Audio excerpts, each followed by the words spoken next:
Hello, everybody. It's Justin, aka Demonic Sweaters, here with another live stream, Tuesday live stream.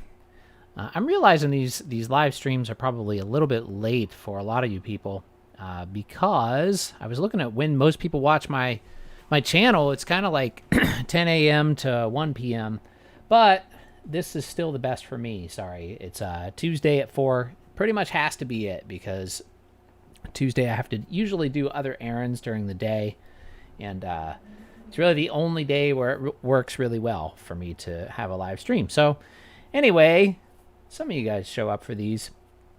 I think if I did them earlier, it'd probably be a little better. There'd probably be more people, but it is what it is. Anyway, how's everybody doing today? I was gonna start off with playing a song here, but my webcam was giving me trouble, so I got a little bit of a late start, so I didn't get a chance to pick a song, which is what I'm going to be doing right now. So yeah, starting to get a lot of contest entries, which is really cool. I'm really happy you guys are sending in those album covers. I'll go over the details again over what the contest entails. Plus, I'm going to share here on the stream like pretty much all the, or not pretty much, but all the entries that I've gotten so far. So we'll do that here in a little bit. And first, let me find a song to play. Let's see what we can play. Let's see here. Try to play something I haven't really played before. Maybe something off of a Justin Robert album. And this one is pretty weird, but I'm going to play it anyways because I'm a weirdo. So anyway, and I'll try to pick a short one because some of the ones on this album are very long. Let's see. This is off of an album called Blood Reef, which came out in 2015 by my alter ego, Justin Robert, one of my many. Well, I don't have many. I have like 3 or 4 that I use now. Hey, Lord Duranzo, how you doing? So let me go ahead and do this. I'm going to play the song Moon Energy. While we're waiting for people to get on the stream here. This one's pretty dark ambient.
Okay, that was a song called Moon Energy off of the album Blood Reef by my kind of dark ambient well, it's not always dark, more of just an ambient project that I just go by Justin Justin Robert. And well, it's a little confusing, the Justin Robert name and the Demonic Sweaters name. If you go back far enough, I should try to kind of clear up some of the confusion about that stuff because they kind of overlap in some albums. But Doug Goebel says, really like your last video. Thank you. And Lord Duranzo, thanks for the compliments on that one too. And yeah, I had a lot of fun making that. The drum part, it's tough, because I was like, I'm sure I could have played it a little better, actually. Or at least I think I played it good, but I could have probably done a little bit more and gotten a little crazier in a couple of spots. I'm pretty kind of subdued throughout the whole video, but mainly because I'm trying not to mess up. And also I was trying to get it done as quickly as possible, because especially when I do a lot of double bass work, it kind of sounds like somebody running in place, to my downstairs neighbor. So, doing that really fast, like double bass drum work. I was trying not to do more than thankfully, I think I got it in like 2 takes or 3 takes.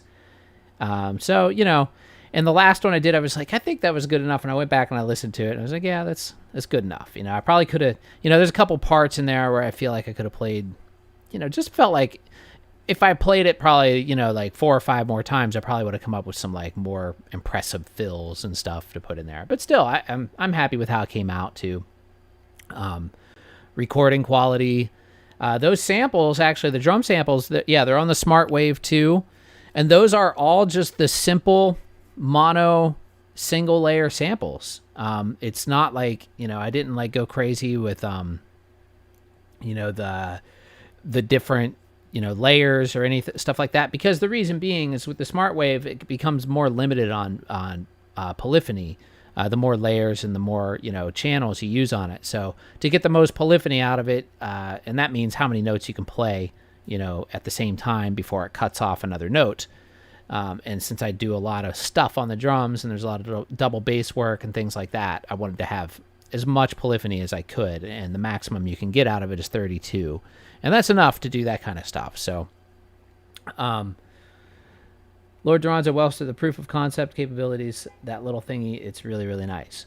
And the imperfections gave it some flavor. Yeah, I agree. I like that it's a little limited, granted, I wouldn't mind having something exactly like that just has 64 voices, instead of 32, which would be really cool. But actually, Visic, the company that makes that, I don't know if they want me saying this or not, but they didn't specifically say not to say it. They may be making a full-blown drum module, but they're still in the very early stages of it. I guess in the R&D stages of it right now. But what they're talking about is having it be something with like a touch screen, kind of like a Pearl Mimic type thing, which would be really cool. I hope they do it. But yeah, that Smart Wave thing is really cool. I'm having a lot of fun with it. I'll definitely be making some more samples. I've always enjoyed making like sample sets and like, drum packs and things like that. I have a lot of them on my website. If you guys didn't know that already, just go to demonicsweaters.com, and there's a whole section of VSTs and samples, and there's a bunch of stuff in there that I've made, as well as, things that I found online that I've shared. Doug says 5-star production. Oh, thank you. Thanks. Yeah, doing what I can, I used Ableton Live Standard 10, and, most of the drums, most of the mixing of the drums happened when I was doing the sampling, and that's all in that video where I was showing where I was actually doing the sampling of the drums. I did do some stuff to them afterwards, though. Like, I added a little bit of stereo enhancement, just to kind of give them a little bit of a stereo, a little bit of a stereo vibe. Excuse me. And Lord Ronzo says the visuals are nice too. Thanks. I wanted to I always think of this stuff like after the fact, but like with the visuals, I was hoping to I don't know, I just wanted some almost like the thumbnail where I put those 3D characters in the thumbnail. I wish I could do something like that in the video, but I don't really have the capabilities or the know-how to do stuff like that yet. I mean, I'm sure I could do it with Blender, but I really hate that software. It's really difficult for me. I mean, it's awesome software, but I just can't use it, and it just takes forever. I like to work fast. I like to get stuff done really quickly. Laura Duranzo says, reminded me of an old video, the Drummer Geek ones, with the background kind of like old computers video style. Yeah, that's what I was going for. And I've done that visual effect on several videos, like those old, like what I'm trying to do as far as that video quality. What I'm thinking of is like, remember like old like CD-ROM 16-bit, when they would have storylines in video games, they always had that like really pixelated, like small color palette look. Like I just really, really like that look, and that's kind of what I was going for. And I've actually used that in several videos so far, but I just never seem to get tired of it. Like I just always really like it. Let's see, Michael says, I listened to the new song last night and enjoyed it. Some of your fills were quite impressive. Oh, thank you. Thanks a lot, man. Last night, you're in Europe, right? I forget where you are. Somewhere over there, so that would make sense that it was last night. Lord Dronzo, like the Dire Straits video, I think the first music video made entirely by a computer. Yeah, totally. Linda Millard says Ninja has in style. Ninja has in style? Say what? What else was I going to say? Belleville, Texas. Well, then that doesn't make sense. How could you watch it yesterday? I just released it today. But cool. I'm glad you dug it. Now, what was I talking about before that? Oh yeah, the Ninja Gaiden. Sorry, autocorrect. Yeah, Ninja Gaiden's a classic game. There's like what did they call it?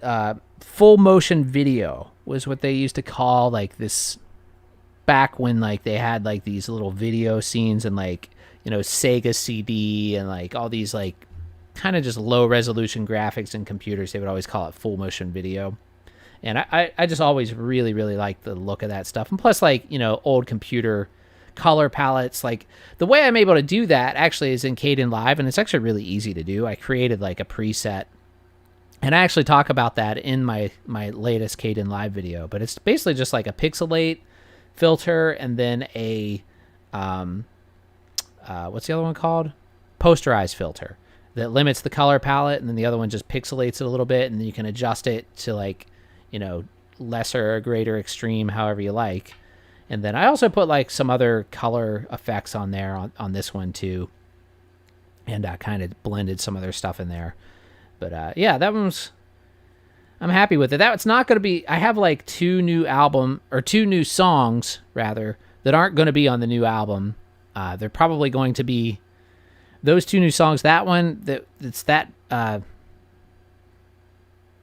Michael Carter says, no, I listened to the song on Anthill. Oh, okay. Gotcha. So the song off of Can You Draw Me? Cool. That one, there's a video for that too on here on my channel if you haven't seen it yet. Lost my train of thought again. But anyway, what was I talking about? Somebody remind me. Well, okay, since I forgot anyways, let's go ahead and take a look at some of these contest entries, because these things are really, really cool. Like, it was like a couple there in the beginning. It was a slow start, but now I'm getting a lot of them. So, Hayden Reynolds, hello there. Let's see. Image. Let's check this out. So, let's bring this up here. I'm going to go through some of these. Sorry, I'm very slow at doing this and talking at the same time. It's like I'm very good with computers and technical stuff, but when you have to talk at the same time, suddenly I just turn into like a moron and I can't do anything. Let's see.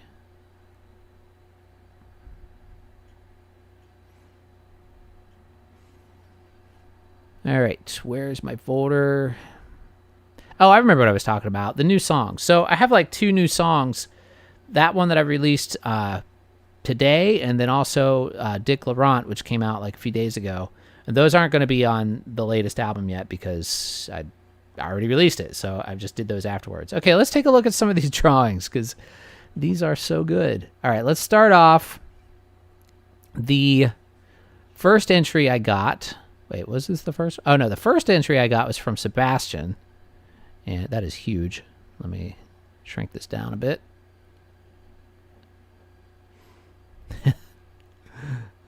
Here we go. And yeah, this is the first one I got from Sebastian in Chile. And this one is really awesome.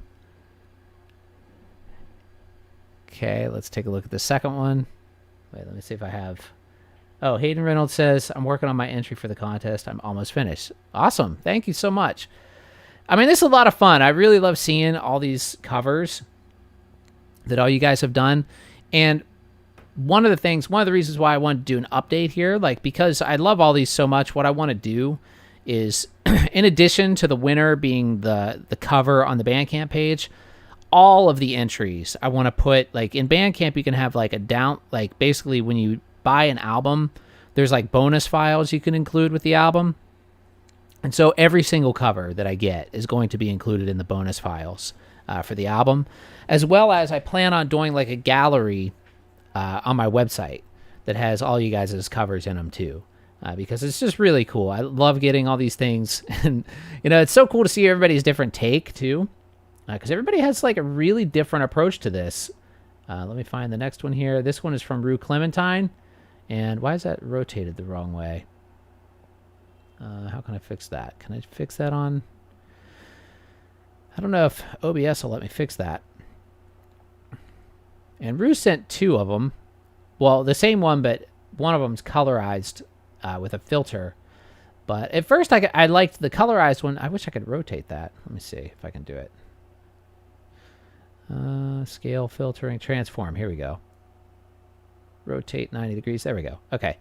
So this one is the black and white original one. And I actually kind of like this one better than the colorized one. Like, at first I was like, oh, wow, the color one looks really cool. But I honestly kind of like seeing the pen marks and all that stuff in there. This one's really great. And I love, too, how a lot of people are giving the pirate a hook for a hand, which it probably had, but I honestly can't remember, and it's not in the photo. So people just automatically associate a hook hand with a pirate, and a lot of you guys are drawing it in there. All right, let's take a look at the next one.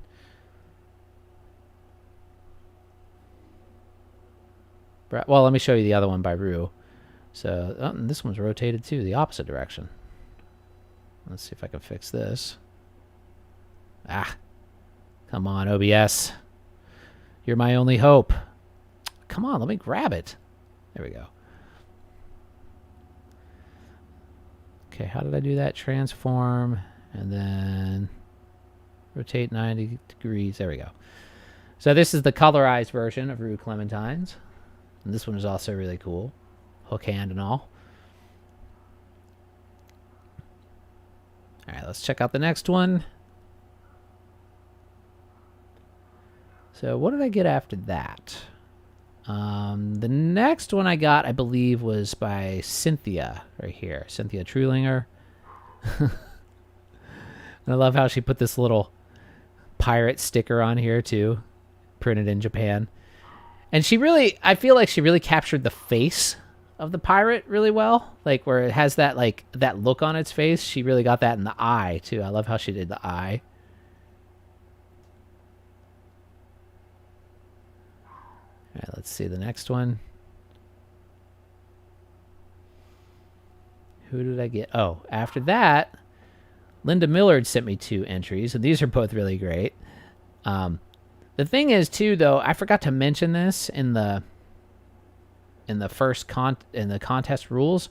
The dimensions for an album cover really should be square because it won't fit if it's in Bandcamp. But still, it's not going to do any, I'm not going to disqualify anybody for that or anything. But it just, I could probably make it fit. I could put like a border on the side of it, but it won't be exact, the right dimensions exactly. Let's see. Linda Millard says, I use my kids' paper and color pencil. And Linda's is like really well done. And But the best one of Linda's, well, I mean, they're both good, but this one was like, let me show you guys this. I cracked up. I really cracked up when I saw this one, because it's a parody of Michael Jackson's Thriller, and it's just so awesome. And also the eye. Linda really got the eye too, I think. Sorry, I'm drinking out of my coffee bucket. And I love how she even did the font like Thriller, and then like put in the "Can you draw me" there. Well, she said she did it as a joke, but still, it's really good. Okay, let's see the next one. Next one I got here was by Vanessa on Instagram. Vanessa, that cool kid. And this one, I really like this one too. The crayon and everything is really great. And I think, I'm not 100% sure, but I think I know this may be the daughter of my friend who did this one. I think that's what I'm guessing. There was very little details in the message. It was just the drawing and that's it.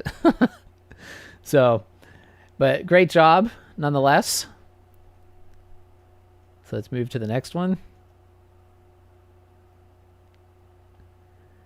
And this one is by JMK75. And I'm not sure of the YouTube. Sometimes, like, also, when you guys send me stuff, remind me of who you are, like on YouTube, or what your name is. Like, because honestly, like JMK1975, I have no idea who you are. Like, by that name. That's like the email name. But it's really cool. The writing, the lettering and stuff, and really original. The shells, honestly, that would kind of gross me out a little bit. Like, I mean, it's fine on like that I don't have to touch it, or that I'm not in the same room of it, but I have like weird things that gross me out. But like the fact that there's like used pistachio shells all over it, yeah, it's kind of gross. But still, really cool job, really good job. I love the pirate's insanely long beard.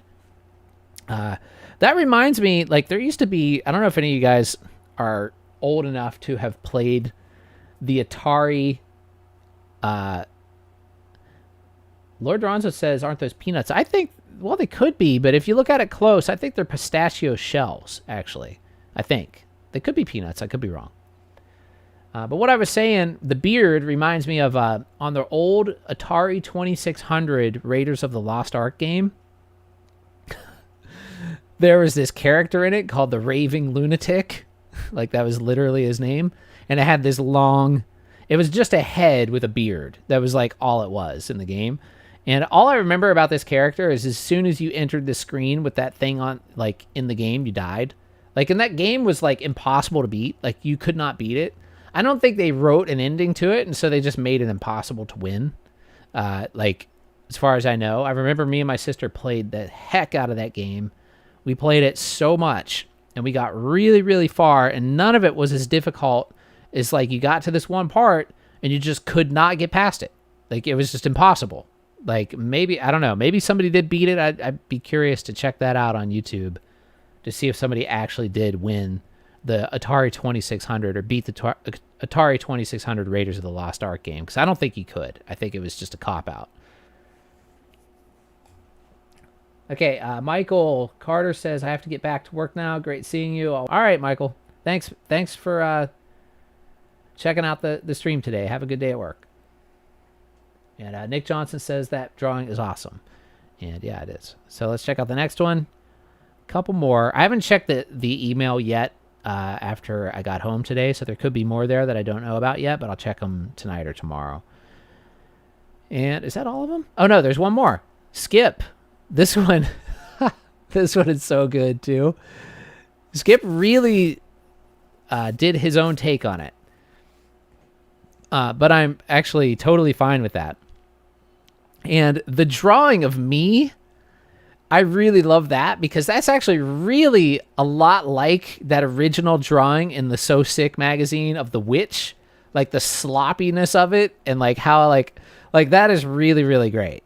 And I love the easel, and again, added the hook hand in there, and cropped. Just this was really good. It's definitely a classic. Yeah, it's just great. But the resolution, though, again, this one's not square. I should have said that. It's not you guys' fault. I should have mentioned that when I was, giving the. But this one, it's not as. It's almost square. Like this one could be. I mean, it could be squeezed to be square, even though I'd hate to do that. But yeah, it's really, really cool though. So that's all I have for today of the contest entries. But I'll do more next week, because next week will be the last. Let's see, when is the 3rd? That's the deadline. The 3rd is. Oh, well, the deadline is next Thursday. So, yeah. So next stream will be the last day of the contest. So hopefully there'll be some more to show you guys. And, let me put that email address up here again. I think I have it here somewhere. Where is it? There it is. So if you would like to submit a cover... Well, first off, let me just explain the contest again in case any of you guys missed the original one. My album, Can You Draw Me, which is coming out on December 4th, has... Well, let me show you the cover. Not this, but let me get the actual cover.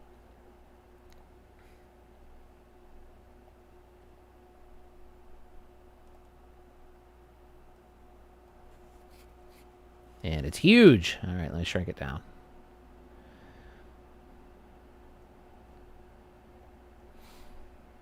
So this cover, I took this photo of this weird pirate in Inglewood, Florida,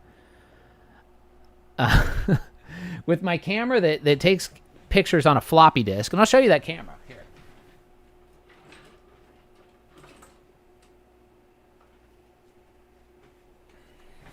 Right here. This is my Sony Mavica FD7. And actually, I have 2 of these now because I love this camera so much. It actually takes photos on a floppy disk. Right here. You just put the floppy disk in there. And it takes photos and stores them directly to the floppy disk. How I get the images off the floppy disk is I have a USB floppy drive for my computer, which surprisingly you can still buy. You can still buy brand new floppies too, amazingly. I guess some people still use them, like me. But anyway, I love the way that thing takes photos. And then I saw this. I was riding around.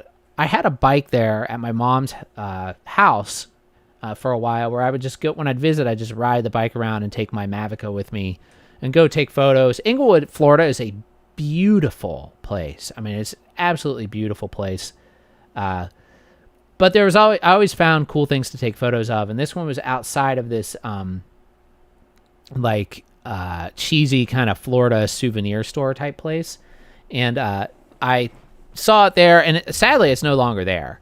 But I took a photo of it, and it's just always been one of my favorite photos. But anyway, what it reminded me of was this old magazine that my cousin used to have there was this magazine called Sick Magazine. It's kind of like Mad Magazine.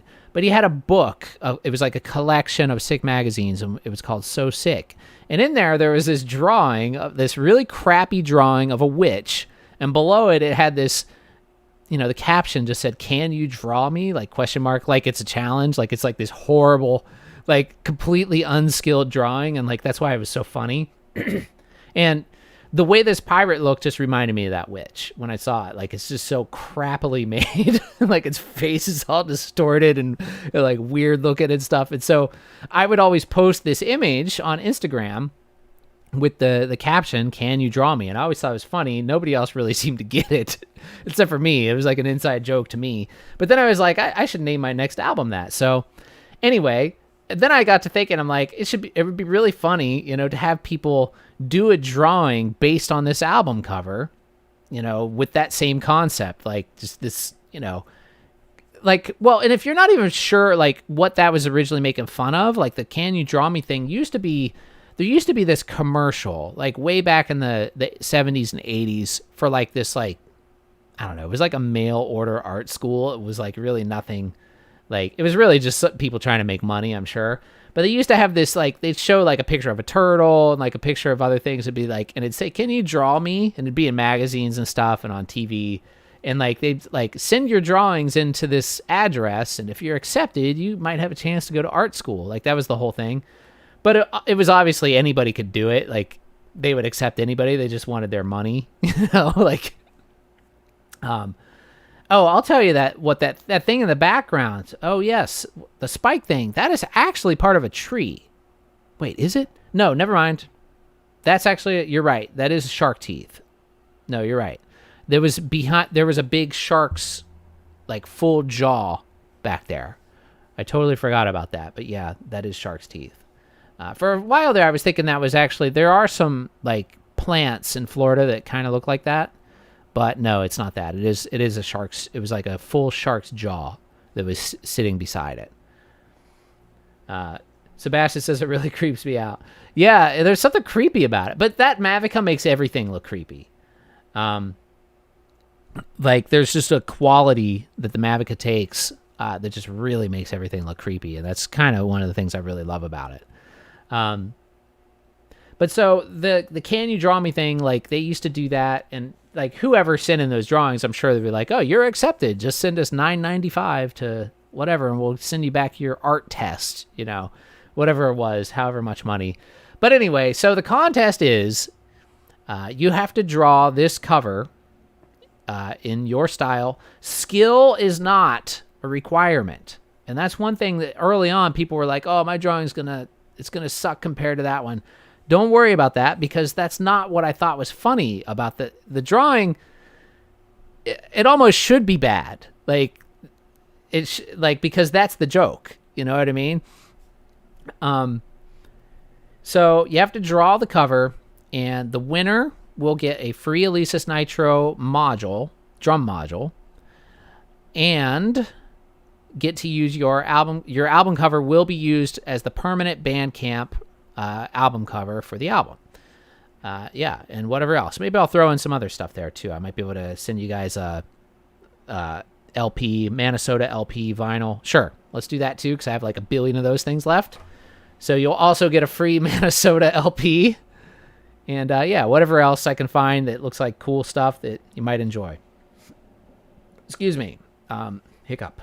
Let's see. Lord Duranzo says something in Spanish. Pirate's Weapon. Linda Millard, I thought it was how Florida people kill zombies. No, Florida people are zombies, so they don't kill each other, Well, sometimes they do. No, all jokes aside, I actually love Florida. Yeah, there's weird people there, definitely. And I've talked about that a lot on my... Whoa, what just happened here? Sorry. Something weird going on my... Well, nothing weird. I just clicked the wrong thing. I was trying to click OBS, and I clicked WhatsApp. It's weird. Sebastian just said Florida Man, and Google or YouTube tried to block that. So I'm going to... It's making me approve you saying Florida Man. That's really funny that they actually have a filter for Florida Man.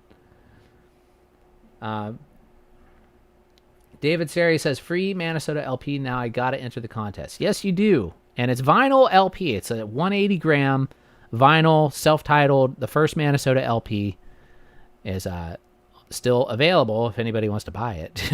It's only $10. I have a lot. So, Andrew Conkey says, currently drumming, man. Do you have any tips on right and left side 16th exercises? Right hand, right foot, right hand, left foot. Right hand, right foot, right hand, left foot. Tips? I mean, no, not really. Just keep doing it. I mean, that's really the key to all drumming. You just do it over and over again. And I always tell my students that. Sometimes they don't want to hear that, but that's really it. It just takes time, in practice. Well, and also, like, sometimes you have to take a break. Like, if you're doing something, okay, here's a tip. Not to be a smartass. If you're trying to do something over and over again, like until you're going insane, take a break and do something else, and then come back to it. And then when you come back to it, it's usually a little bit easier. That happens so much. Also, use a metronome. Start slow, and do not speed up until you're 100% comfortable with playing it slow. And that is like one thing that new drummers have such a hard time with. Playing slow is harder than playing fast a lot of times. Well, at least they think that it is, because the reason why they think, like, new drummers think playing fast is easier is because you can play sloppy and it's harder to tell, at least to them. It's not hard to tell to me. But, inexperienced drummers have a harder time telling if they're playing sloppy when they play fast and they feel like they're doing it better, when in reality they're not. They're just doing it faster and sloppy. But if you do it slow and get it tight, that's the key to everything. It's better to play tight and slow than fast and sloppy, always. I don't know. Like, I see there's a lot of like Instagram drummers, that are just like playing as many notes as they can in like the 60 seconds that you're allowed to, post a video on Instagram, regular Instagram, not IGTV. And I'm just not impressed with that. I mean, yeah, it's cool. Like, if it's really, really clean and really good, I am, and it's creative. But when it's just like a bunch of slop, it's just not, it's not interesting. It's boring, actually. In drumming too, like, the thing is, well, if we ever get to like be in a world where people actually have gigs again, well, I think some people do, actually. Like, I noticed Suzanne Vega is already playing. She's touring. And I love Suzanne Vega. And the reason why I know that is because I was looking at her website. But the thing is, chops don't really get you gigs. If you want to play gigs, and they're not really what drives the song either. Like, feel is what does it. Like, you have to have a good feel, and you have to have a good pocket, and play what fits to the music. That's really important. Having chops is cool. There's definitely some drummers I love that have great chops, but there's also drummers who have great chops but don't really play them.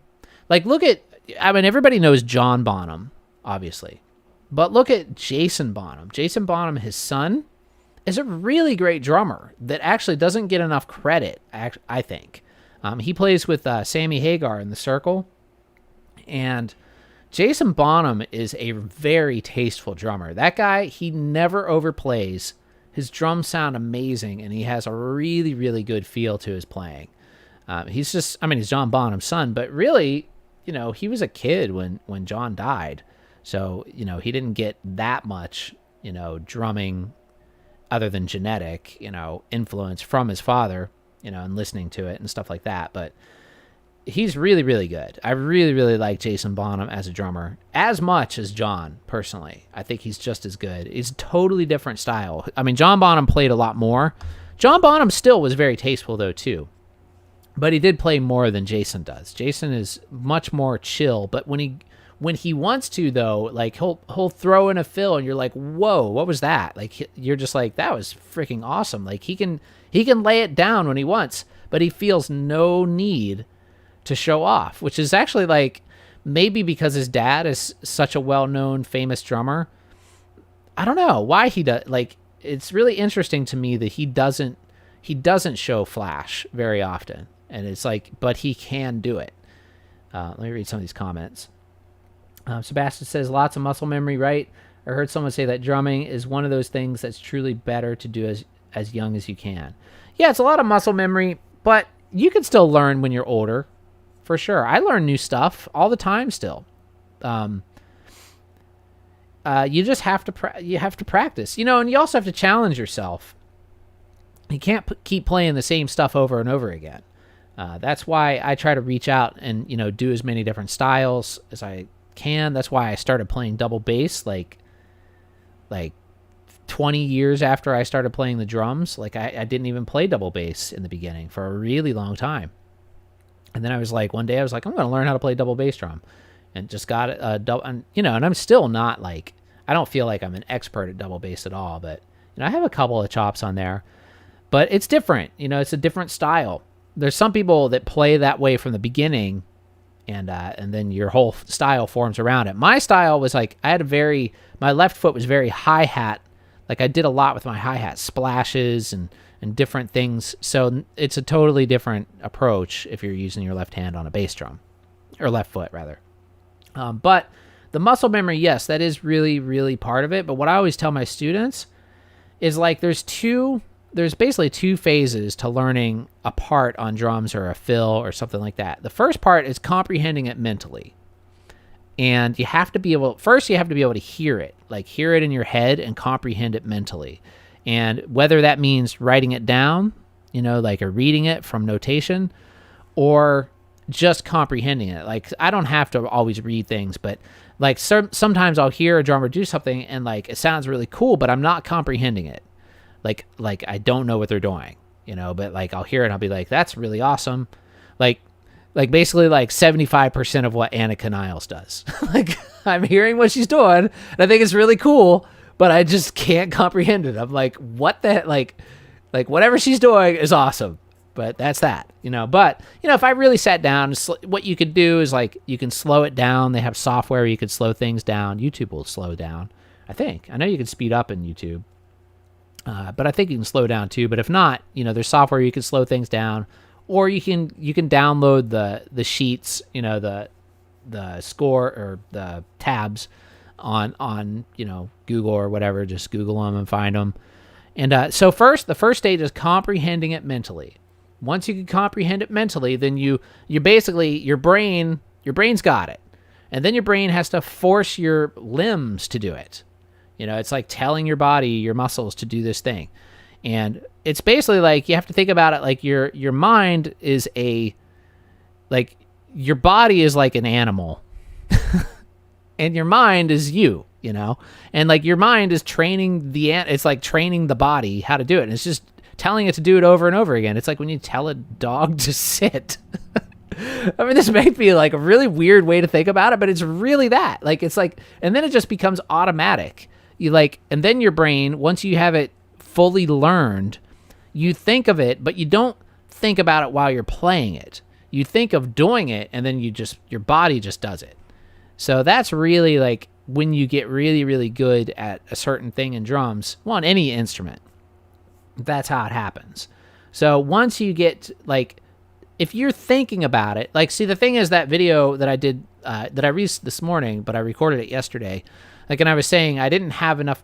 I mean, I'm happy with how it came out, but I didn't have enough time to really get to that fully non-thinking stage yet. I was like 90% there, but I wasn't like 100%.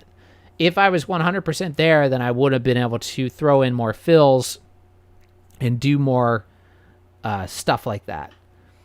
And Gareth Evans says, please don't say like so much.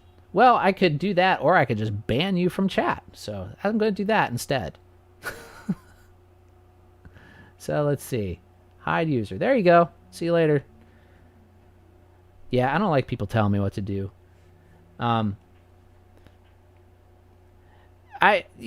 Sorry, but I get so many rude comments on YouTube that if you just do one, you get banned. That's it. I don't have the patience for it anymore. And I'm sorry, there's a lot of things that wasn't that big a deal, but still, it's like, whatever, man, don't watch. If it bothers you, just don't watch it. I don't care. Let's see. Sebastian says, oh, wait, I missed some here. Oh, I missed a bunch. Okay, Doug Goebel says, great advice. Thank you. Linda Millard, my drummer, used to tell me to slow my leads down. And Doug Goebel says, thanks. Andrew Conkey says, even as someone who's been drumming for over 10 years, I still enjoy rudiments. I even broke free of the most double pedal playing by strengthening my right foot. Yeah, I mean, rudiments, there's still a ton of rudiments I don't even know, like, at all. Says that guy was unhidden by me. I didn't unhide him. Anyway. There's hope to have gigs again. Yeah, I think we will eventually. I mean, some people are doing them. There's things happening. I mean, it's going to get to the point eventually where, like, people just won't they won't, they're just going to start doing stuff because, like, after a while, you kind of have to. Sebastian says, I'm going to apply what you said to my slap bass. Drumming and Mark King slap bass is really similar. Yeah, and like any instrument, they all work in a similar way. It's a mind first and then body later technique. That's pretty much how it works. And Dom says, how many more days do I have to draw? I'm just stupidly busy right now. Please say like more. Yeah, it doesn't end until December 3rd. Lord Ronza says, basically that's how the internet works, man. And Dom says, oh, that's interesting about right foot at Andrew. Yeah, I mean, the internet, there's a lot of trolls. Sometimes, I try not to dwell on this stuff. But, when you're not the one making the videos, it's really easy to go out there and just criticize others. It's like super easy for people to do that. And that includes me too. Like, I've done that. Now that I am a YouTuber though, and I've been doing this for a while and I see what it's like on the other side, if I don't have something nice to say, I just do not say it anymore. Or I try to catch myself. I really, really do. Because it's not helpful. When people say stuff like that, on anything, it's just not helpful ever. Like, I don't care what people, it's a lot of times people just want, I don't know, they're just in a bad mood or whatever, they just don't like you. Like, I have somebody who downvotes every single one of my videos, like, for no reason. Like, they seem like they follow me just to downvote my videos, but like, I don't care. Let's see. Lord Dronzo says, criticize is good anyways. If it's constructive, it's how you do it. Yeah, I mean, it is if you're asking for it, but not everybody's asking for it, like, so if I say like a lot, I have to sit here and talk, for 40 minutes or however long. Sometimes it's like 2 hours. It's already been 53 minutes. So thinking of things to say when you're just, making it all up off the top of your head, isn't that easy, all the time. So likes and things like that come out. Yeah, I don't know. Things like that happen. See, I just said it again, but I was using it in like an actual way that time. Plus, I drink a lot of coffee. But I don't know. I would say 99.9% of everybody on YouTube is cool. But Sebastian says, yeah, constructive criticism is really important. Well, again, if you're asking for it, because the thing is people can say that they're doing constructive criticism, but they have no reference point. You know what I mean? Like, if there's somebody who listens to nothing but, country music, comes on my channel and then tries to give me constructive criticism on my weird synthesizer drum, math rock metal synth music, like, they're just not going to get it. So, like, that's not constructive criticism. They'll just be like, oh, it sucks, or like, you're playing too many synths, like, I hear stupid comments like that. It's like, well, that's not your style. So that's not constructive criticism. If you're asking for it and when I want constructive criticism, I'm trying to get it from somebody who I know understands where I'm coming from and what I'm doing. Like, that has to be a prerequisite, or it's not constructive criticism. It's just criticism. And Andrew Conkey says, how have you been digging that 18-inch Zildjian ride from a while back? I've been thinking about getting one for a crash ride. It's really great. Like, I really, really like it. I don't think I mean, as a crash ride, yeah, I guess it's okay as a crash ride, but it really just sounds like a ride because it has a lot of stick definition. You can crash it for sure. It's kind of a trashy crash, but I mean, it sounds really good. It's a really, really great sounding ride cymbal, and it fits my drums like really perfectly. The size, because I have such a little kit, And now I'm used to it. At first, I thought it looked really small when I'd see an 18-inch on there. But now I'm used to it, and it seems like a normal-sized ride to me now. Sebastian says, I've seen some really nasty people on the internet, though. Literal organized groups of people harassing others. Yeah, no kidding. It just happens. It's how you say it, too. Yeah. And David Carey says it sucks comment is not constructive at all. Yeah. I mean, but there's other times, too, where people will think they're being constructive when they're not. They'll be like, you should tune your snare higher. It's like, well, no, I don't want to tune it higher. I know exactly how I want to tune it, and I like it how it is, so that's an opinion. That's not it's really, it's hard to really determine what is constructive. Like I said, the person has to be qualified to do it. They have to be understand what you're doing, and the person has to want it. They have to be asking for it. They have to have a frame of reference to, what that part that they're criticizing, is about. I don't know. To me, it's kind of like everybody has different tastes. There's some people there's some bands that people love that I just don't like at all. Like a lot of people love Radiohead. I've never liked a single thing that Radiohead has ever done. And if I were to criticize them, I'd be like, well, you just need to do it all over again because that's not good. So I don't know, I would say they need a new singer. Is that being constructive? You know what I mean? Some people would say, in my point of view, I would think they would sound much better with a different singer because the band isn't that bad, but the vocals just ruin it for me. So, to me, that's being constructive, but there's a lot of Radiohead fans out there that would say that that's just the worst idea possible, and they love their singer, that he's the main reason why they love him.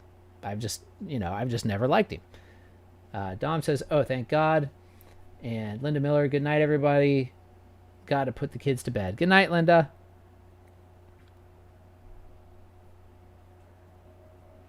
And let's see.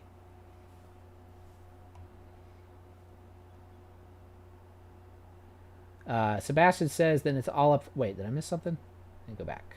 Sebastian says, yeah, that's what I meant. You got to argue why you think there is something wrong with it. Then it's up for debate. And that's weird. Sorry, Andrew, I didn't mean to delete that comment. You can post it again if you want. Somehow I thought I was clicking approve, but I accidentally deleted it. Sebastian, oh, break my heart, man. I love Radiohead, but I would ask you why, and to have a proper conversation on it, because the internet, you can't really have a proper talk. Well, I mean, some people just like stuff and other people just don't. I mean, that's what I'm saying about the criticism. I mean, I don't know if I agree with it. I don't know if I agree with the concept, because everybody has different opinions. You either like something or you don't like it. I mean, there could be something that's terribly played that some people will love, where even the musicianship is just awful. Look at what's, go back to K Records artists, Beat Happening. I don't know if you guys have ever heard of Beat Happening, but this was a band that a lot of people loved, but they couldn't play their instruments. They couldn't sing. They really had no musical technical reason why people would like them, but a lot of people loved them. I saw them play in Morgantown, West Virginia, and it was packed, sold out. Everybody, they just absolutely loved them. The sound guy didn't. The sound guy there was this guy that worked for the sound company there, and notoriously opinionated, great sound engineer though. His name is Robert. I don't think he'd care, honestly. But Robert, I was back there by Robert while he was mixing Beat Happening, and he turns around and he's going like he actually thought they were kidding around when they first started the set. He's like, "This is a joke, right?" Like, or when they started the sound check, he's like, "This isn't, they don't play like this, do they? This is a joke, right?" And everybody was sitting there, was like, "No, this is how they sound. Like, this is what they do." And he was like, "What? Like, what is wrong with people?" And I don't know. I mean, also you have all these, like modern pop artists, whereas like if I were to constructively criticize, like Taylor Swift, I would say, well, delete everything and start over, because that all sucks. But that's just my opinion. A lot of people love Taylor Swift, but I'm not one of those people. Anyway, Andrew Conkey says it's cool, man. Oh, when opinions are like buttholes, everybody has one and they all stink. Yeah, not all of them stink. I agree with some of them, but yeah, it's funny. I know what you're saying. Clint Eastwood has it right, says Sebastian. What's Clint Eastwood say? Dom says maybe it's an art project. Had to take a look. What is that in regards to? Did I miss something?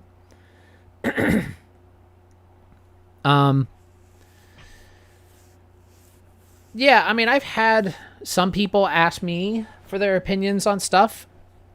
Actually, a lot of people do that. They send me stuff and ask me their opinions. Beat Happening. Oh, yeah. Dom, in regards to that. Sorry, I forget what I'm even talking about half the time. And that can be tricky, too. When people send me stuff and ask for my opinion,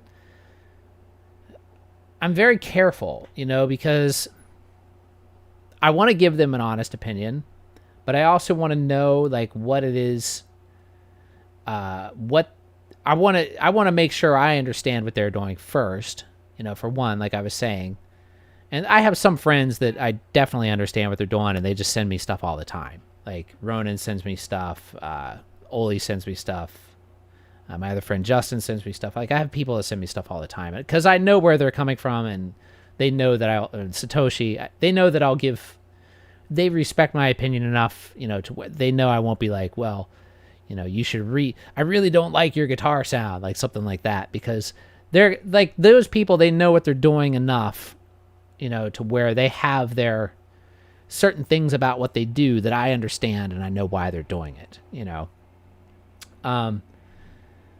So I want to make sure that's the case first. Like if it could be tricky when somebody new asks me, because I want to make sure that, that I understand what they're doing, and then I'm not criticizing something, as far as skill level, like, because some people just, they're just not at a certain level in playing, there's certain things like that, we're like, the constructive, I try to, like, if it's an obvious thing, we're like, well, your drummer needs to get better, like, like that's not really constructive, so if it's like pretty obvious, I don't know.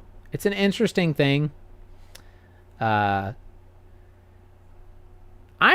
my own harshest critic, this is why it's taken me like a year for the Rock From Home album to come out, because there's vocals, and vocals, I'm very critical when I'm doing my own vocals. I'm critical on the other stuff too, but I feel like I can do it where like I'm happy with what I do because I have a lot of experience with it, and I've played drums a lot, and I feel like I can lay down a drum part where I'm pretty happy with it pretty quickly. Whereas with vocals, that is not the case. Like, it takes me a lot of takes to get good vocals. And a lot of times what will happen is I'll come up with a vocal part where I'm thinking about it in my head, and I'm like, that sounds really cool. That'll be really good. And then when I go to do it, like, I'll find that it's out of my range, or like it just doesn't sound the way I thought it was going to sound. So it's just a hard thing. And I have several songs that I've recorded for this project, and the vocals are like, they're pretty good on some of them. I need to redo some, and then I need to completely just do some on some other songs too. So it's going to be a while. I think that album's not going to come out until at least the spring of 2021, because I just want to make sure that those vocals don't suck. And, you know, you have to be honest with yourself, you know, when you're doing your own music editing and recording. And then you also, you know, if somebody criticizes you and it's outside, because I have a friend actually who's, you know, took some harsh criticism lately, and it really got to him, and it really got to him a lot. And when it's see, you can't really, like, if you're asking for it, that can happen, for one. And then also, though, you have to be, if it's something that you're insecure about already, then it's going to affect you more. Like, you may think, like, you're like, oh, my vocals are great here, but in your subconscious there's like this insecurity about it, and you're not admitting it to yourself. And then somebody says something negative about it, and then it really, really opens up that insecurity, and it can really, really make you feel like, you know, if you feel this like really heavy crushing feeling of this, like somebody's opinion on something you just did, then that's a good sign that you weren't really happy with it to begin with, or very maybe not happy, but just not confident in it. Because you could be happy with something but still not have confidence in it, which is weird, but that can happen.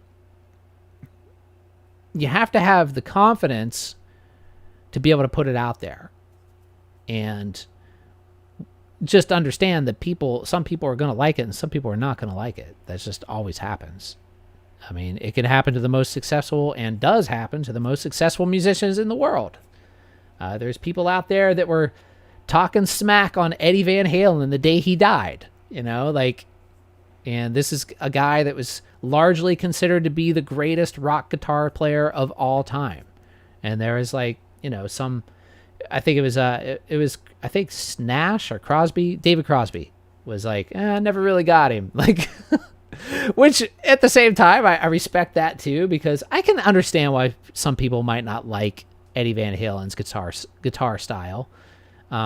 It's got a very distinct style, and but you know, I like it, but I can understand why some people might not like it. Sebastian says, gotta go. Take care, everybody. See you, Sebastian. Have a good night or day or whatever it is where you are. And Dom says, sounds like my singing too. Yeah, vocals are hard. I mean, if I did it a lot, it was easier for me. Well, at least I thought it was easier for me when I was younger. But when I listen back to my old vocals, I'm like, when I was young on the projects, I think they suck. So I guess it wasn't easier for me back then. I would just get drunk and be like, yeah, that's good. But yeah, I'm just really, really hypercritical of it now, and I just want it to be good. So, and the thing is with vocals too, is like, there's so many different ways to sing, you know?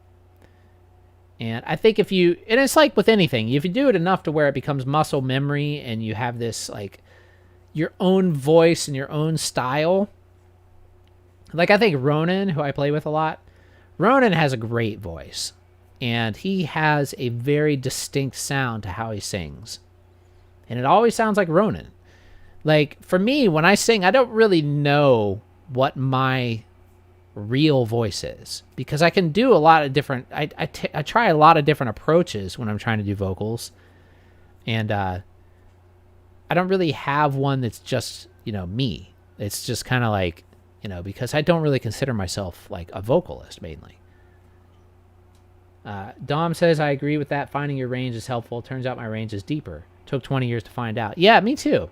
Like, I used to try to sing higher and louder, like uncomfortably loud, but I think because I was playing in like really loud, like, you know, post-punk bands all the time, and you kind of have to scream. And even though I am on Rock From Home, I'm doing some kind of screamy type vocals, but even that, you know, like, to get those right is that's really hard. I talked about that with Oli last week.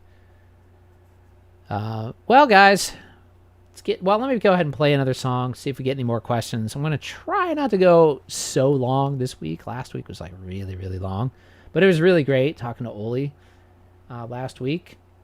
But let's go ahead and let's play something else. Let me find, what should I play? What do you guys want to hear? Should I play a new song? Yeah, let's do that. Let's play a new one. Because the album comes out next week, and I'm going to play a never-before-heard song yet that will be exclusive to this stream until Can You Draw Me comes out. So let's find it here.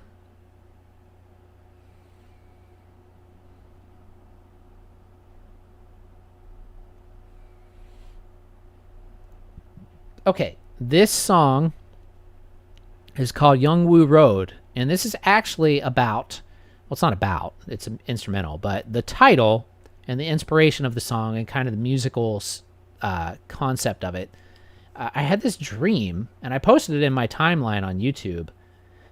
Very strange, probably about 3 weeks ago, a month ago. A dream where I was in China on this road that went, like the road went and ended up going underwater in this, and I was actually on this road. And in the dream, I knew that it was in China. And I was like, it was very real in the dream. And then when I woke up, I was like, that was a very bizarre dream. And like, so I went online and Googled it and actually found this road does exist. It's called Youngwoo Road, Yongwu, or some people call it Highway, Youngwoo Highway. And it goes through this huge lake in China, and at certain times of the year, it's actually submerged underwater, but you can still drive on it. And it's really strange that I had this dream. I never saw or heard of that road in my life, but I was there in my dream. So anyway, I made this song, and the instrumentation's kind of inspired a little bit, kind of Asian sounding, but here it is.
Okay.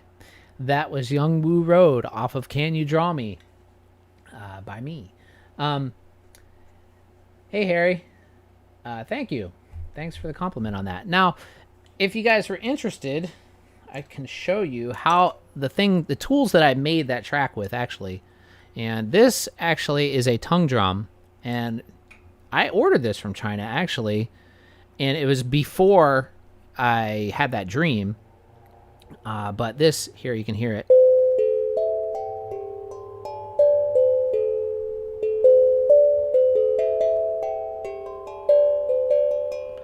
So what I did is I actually sampled this. I sampled every single note, and then I put them into my... get it here.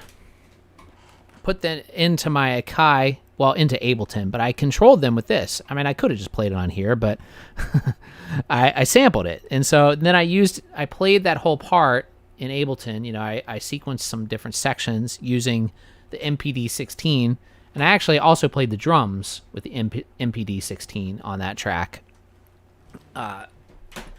And that was pretty much it. And the rest were synths. I used my Mothman synth series. And I think that was all. Like, it was just the Mothman, this, and the 707, the TR-707 drum machine sounds that are part of the Ableton voices. But yeah, that was pretty much it. And it kind of... Well, originally, though, see... that track was supposed to be different, and it was a little different in the beginning. Originally, it was going to be a video about this. And what I started doing was I was making this, like, it was going to be a video and song.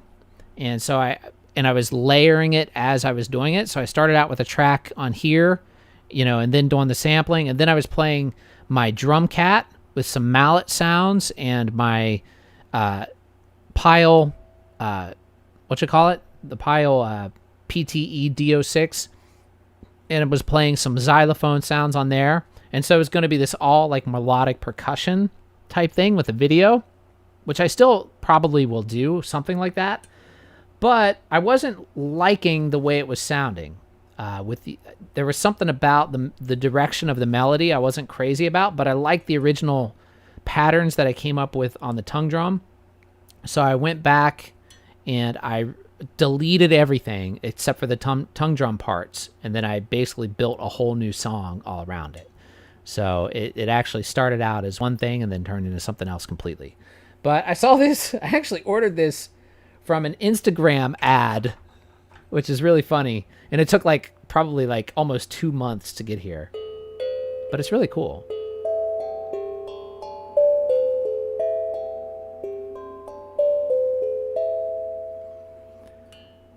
Let's see. Dom says, love that groove. Thank you.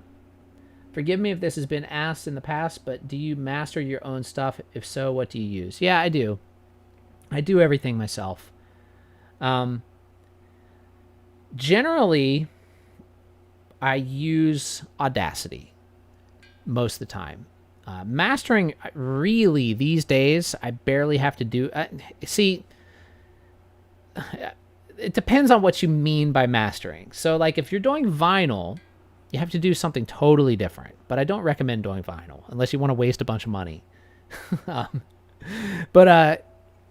See, the thing is with mastering, the more software, the more digital audio workstations advanced, and the better they get, the less important or the less crucial mastering is, because a lot of times when you get done with something in especially a DAW like Ableton or Logic, it comes out almost sounding mastered by the time you get done with it. I mean, a lot of times I'll produce stuff, I mean, it just depends on how you work. So yes, I do use Audacity. Audacity is the last thing that my music goes through before I get it before it releases to the world. And so my mastering these days really consists of just checking, making sure that there's a cohesive, coherent levels between all the songs. And usually there's not much that I have to do. Especially, on this album, on Can You Draw Me, I had to adjust a couple of songs a little bit, but if the thing is too is like, what I'm trying to say here is like, some people think you always have to master every single, like, don't feel like you have to do a bunch of stuff, like if it sounds good and it sounds mastered, then make the other songs sound like that. And I've done some live mastering here on the channel too. And I have some old mastering videos where I was just showing people how to get things to be very loud. And some people, they get all triggered on those videos because they're like, you're ruining dynamics. They're freaking out. But yeah, and to an extent I am, but that's what people wanted to know. People wanted to know how to make their music loud. So I showed them how to do it in Audacity. But sometimes though, if it's something like for another, like sometimes people send me things to master, like I've done commercial work. And if it's, if it's not already pushed, like, and what I mean, like when I record, so when I'm recording my stuff, a lot of times I'll push it, in the mix to where it's already, I already have a limiter on there, like a hard limiter or a look ahead limiter or maximizer or something. I'm already pushing it quite a bit. So I know that I don't have to do a whole lot of mastering when I get to that stage. But sometimes people will send me music. Like I did a mastering project for Echoscape. I've mastered like all their stuff. And when I get those, they don't push. Satoshi rarely pushes his mixes, and they're usually pretty low when I get them. And so in that case, like what I'll do, a lot of times I won't just use Audacity. I'll use Mixbus in the beginning because I really like Mixbus's compressors and limiters and just the tools that they have in that Harrison console, I think are really, really good for mastering. And so I'll put it in there first, and then I'll get the EQs and everything that I really like in Mixbus, and then I'll still put it in Audacity for the final touches. And Audacity is really good because of the way that you can label things and you can export files, and just the differences that you can, or the way that you can, like you can lay out every single song in Audacity, and I've shown this in my videos. And then you can basically create a label track, and then when you go to export the files, like you can export every track all at the same time, and then you can even do like if you have crossfades and stuff like that, you can have them all exactly where you want, and it's just really good for the final thing. Like I think it's even better than like SoundForge or anything like that. Rue Clementine, hello. Sorry. How you doing? You missed. I showed your drawing earlier, and everybody's. I showed them on the stream here, but you can go back and watch it when we get done. But yeah, mastering. That's so. But earlier, what I was saying with vinyl's a totally different thing. So when people really, really master music, like in the olden days, that's what people were talking about for vinyl, because vinyl, it's really, really important. You can't just make it as loud as you possibly can for vinyl. That doesn't work. If you mastered the same way for vinyl you do on, digital, it's going to sound horrible. And for one, it will actually make the record skip. Like it won't play if you master it wrong. Too much low end can literally make the vinyl, it can make the record skip when you're playing it. It can make horrible things happen. Different frequencies, like super low end. Like when I mastered the Minnesota album, I was very careful. I read all about it, and I studied up on it and made sure I didn't have any frequencies in there that vinyl doesn't like. And it's a very technical process to get. But I still use the same stuff. I still use the same software. I was just very careful in how I did it. And I did 2 different masters. I did one for the vinyl and one for the digital, because I still wanted the digital one to be, hot and, loud. Everybody says they don't want like, you hear all these people complaining on the internet the music is too loud, but as soon as they go to make their own music, they don't want it to be quieter than the rest of the stuff that's out there either, like, and everybody does the same thing. They all try to get it loud, but the thing is the tools they have now are so good. Like there's two things I really like in my mix. One of is the SSL, the Waves SSL compressor, bus compressor, and then the L1 Ultra Maximizer limiter from Waves. Those two things I really, really like, but I always use them in my mix. I use them on the master in the mix, but I don't push it really, really hard. I just do it a little bit, and that takes care of like the compression part of it. And then when I go to do the mastering in Audacity, sometimes I'll put a little bit of hard limiting on there if it's not quite loud enough. Sometimes I don't have to, but if it's not quite loud enough, I will. And sometimes EQ too. One of the biggest things, sorry, this is turning into a really, really long mastering lecture, but low end can really kill a master.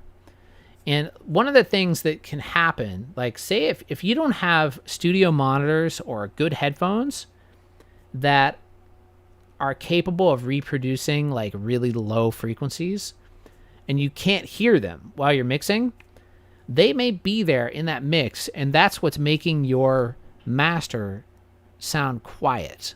Because what happens is low end frequencies peak out levels in recordings way easier than anything else. So you may have something like in 30 or 40 hertz, that is like maxing out all of your levels, but you're listening to it, like, this doesn't sound loud. Like, this sounds weak. Why doesn't it sound like everybody else's? So one of the things you could do is just do a bass roll off, just roll off, do a bass cut, below 50 hertz, don't totally remove it, but just roll it back and then try it again. And then try to do your normalization, your maximization and all that after that bass roll off. And 9 times out of 10, that's the major problem that most people do. Some people think, if they do Dom says low pass filters for the win. No, low pass does the opposite. Low pass lets only the low through, but filters out the high because it's a low pass. You would want to do a low cut or a high, not really a high pass filter either, because usually a high pass filter is like too extreme. So you'd want to do a low cut. But a lot of people think, especially if they do like electronic or, rap or something like that, they're like, well, I want the bass in there. I want it to be bassy. But the bass that people feel, and hear is usually around 100 hertz. It's like 80 to 100 hertz usually. And even on subwoofers, that's a lot of times that's what's really shaking the car or shaking the speakers is that 80 to 100 hertz range. Below that, that's really, really low. Like 40 hertz is ridiculously low, and almost nobody can hear 40 hertz. You can feel it if you have a good enough system that can reproduce 40 hertz, but that's really low. And sometimes, there can even be like 20 hertz in a recording somehow. It can be some kind of weird feedback or something, some kind of electronic phenomena that's causing this 20 hertz. So it's almost always good to just filter out that really like 10 to 30 at least. And on vinyl, you want to do a low cut below 100 because vinyl, like I said, it can literally make it skip. And if you do too much low end on vinyl, and a lot of times, what's unfortunate, like I try not to buy new vinyl records, like by new artists, unless they really know what they're doing, like mastering wise, because I bought a few that the vinyl just sounded god awful. Like Always, I love the band Always, but their first record, the vinyl is one of the worst sounding, and it won't even play. Like it skips all over the place, brand new, because it was not mastered for vinyl. It was mastered for digital, and they just pressed it to vinyl. And the same thing with the latest, well, I don't know if it's the latest, but it was like 2018 Hot Snakes record. Same thing. Just will not play. It's just a horrible sounding record. Digital, it sounds great, but on vinyl, it sounds absolutely terrible. Usually things mastered by Abbey Road, still for vinyl, you can guarantee that that's going to be a nice sounding record. And they are one of the best mastering houses for vinyl still out there. And basically everything that Steve Albini ever touches, that always goes through Abbey Road. So yeah. Rue Clementine says, my sub in my truck is tuned to 32 hertz, which is a hot spot for rap music. 32 hertz is really low. Yeah, that's really low. I would be surprised if You know, like you could really hear, you're more feeling it than hearing it.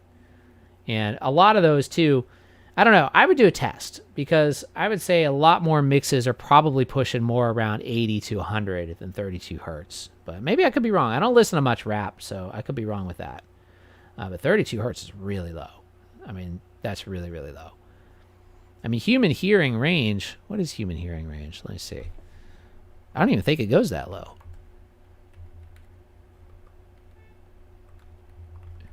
Human hearing range. Let's see. Oh, maybe it does. Maybe it's 20.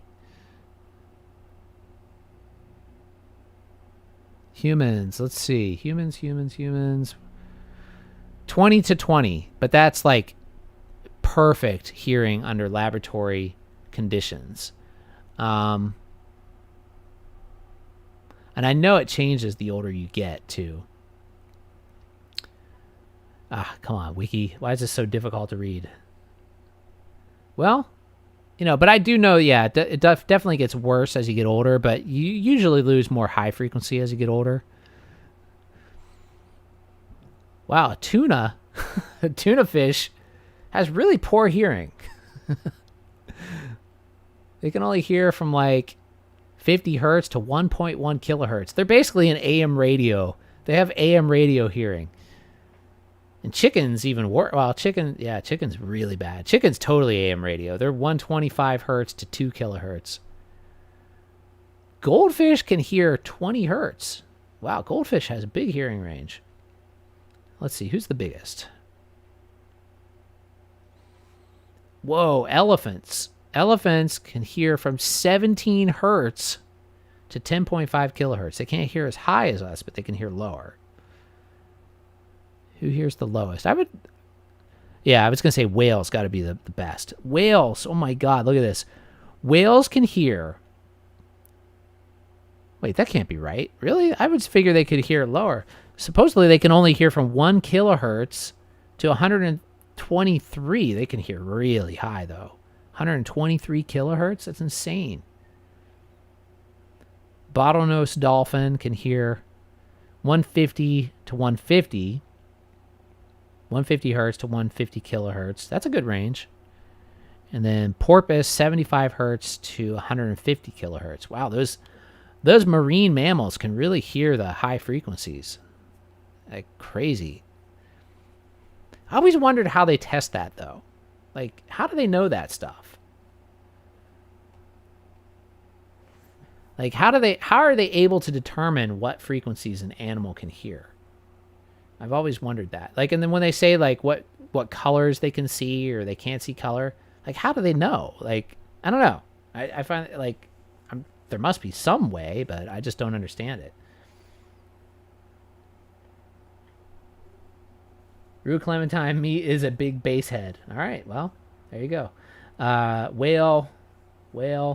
Rue's on the ball, says Dom.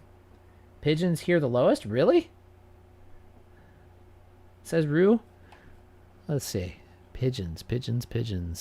They're not listed on this. Cats have a pretty good one. Cats can hear from 55 to 77 kilohertz. 55 hertz to 77 kilohertz. Oh, whoa. A ferret. A ferret can hear from 16 hertz to 44 kilohertz. That is crazy. That is such a huge range. Why? Like, what? Why the ferret? Like, anyway, guys, I think that's going to be all for this one. I need to make dinner and start planning for tomorrow's video. I don't know what I'm going to do yet. I have like a list of video ideas, but I don't know which one I'm going to do just yet. Dom says they also poop a lot. That's part of it. Yeah, pigeons. Pigeons can hear as low as 0.5 hertz. That's crazy. That is really crazy. And how do you know that? You know a lot, Rue. You're surprising me. Anyway, gonna head out for today, everybody. Thanks for watching. And enter the contest. if you haven't already, send a drawing of that cover album. The cover, where is it? Over there? Wherever it is. I'm not looking at the screen right now. There it is. That side. Draw that and send it to this email address down there. And Dom says I need to catch your streams more often. Fun. Thank you. Thank you, Dom. Yeah, it was a pleasure having you here. It was a pleasure having all of you here once again. And thanks for all the submissions and all the support you guys are sending me all the time. I really, really do appreciate it, honestly. It's really awesome. I never thought that this channel, I started this channel in 2009. But, you know, back then I didn't really know what I was doing. I was like, not really. I just had YouTube. I didn't really know what I was doing. I really started the channel in 2016, I think. So in 2016, actually, I just went back and saw an old video of mine somebody commented on from 2017, where I just reached 1,000 subscribers. And at that time, I didn't think I would ever get to 1,000. And now I have over 15,000. And that's just incredible to me. I never thought that I would get this far.